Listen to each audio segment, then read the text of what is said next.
नीलेश त्रिपाठी जी। राधा वल्लभ श्री हरिवंश राधा वल्लभ श्री हरिवंश महाराज जी अनन्य चिंतन कैसे पैदा होता है? जैसे गुरु जी कहते हैं कि अनन्य चिंतन से भगवत प्राप्ति होती है, इसका तात्पर्य? भगवान भी तो कहते सब गुरुओं के गुरु, अनन्यस चिंतयन्तो माम ये जनाः पर्युपासते। तो अनन्य तो फिर अन्य चिंतन होता है ना, अनन्य चिंतन और अन्य चिंतन। तो अनन्य क्या है? जो प्रभु का सतत चिंतन करते हैं। और अन्य क्या है?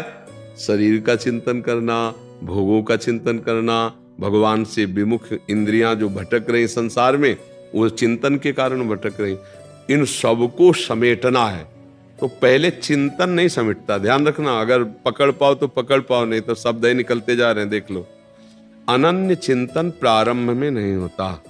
प्रारंभ में नाम जपने का प्रयास किया जाता है, चिंतन विषयों का होता है। ध्यान करना, प्रारंभिक जब साधना प्रारंभ होती है तो हम कह रहे राधा राधा, लेकिन मन गंदा ही सोच रहा है, मन की चाल गलत हो रही है।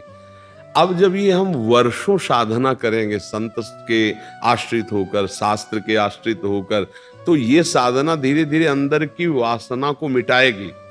अब हमारा चिंतन बनने लगेगा, राधा राधा राधा राधा। जो जप रहे थे वो चिंतन, और जब चिंतन पूरा का पूरा ऐसा कि हम डूब गए, नाम चल रहा है, सेवाएं हो रही हैं, लेकिन चिंतन अंदर से, उसे कहते हैं अनन्य चिंतन।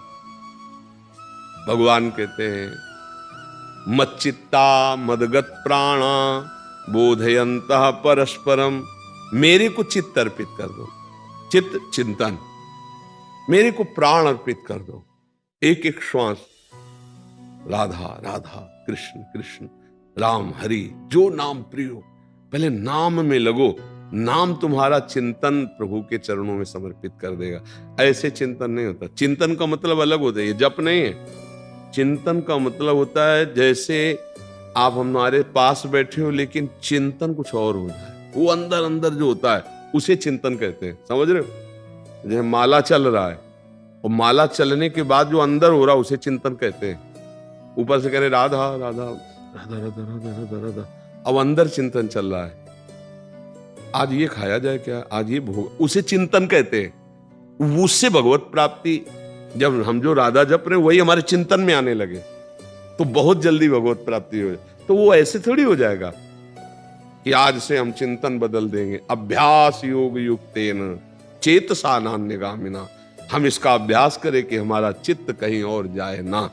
इसके लिए जैसे हम राधा राधा राधा राधा जपना शुरू, अब हमारा मन जा रहा है तो जहां जहां से जाए वहां से हटा हटा करके राधा राधा राधा राधा राधा, या जहां जा रहा है वहां विचार कर रहे हैं कि भगवान ही सब रूपों में बने हुए हैं। बार बार बार बार मन को अपने लक्ष्य में लगाने से फिर यह अभ्यास परिपक्व हो जाता है, फिर उसका चिंतन बन जाता है। चिंतन के लिए बताया गोस्वामी जी ने कि कामी नारी प्यारी जिम और लोभी जिम प्रिय दाम, तिम रघुनाथ निरंतर प्रिय लागो मोहि राम।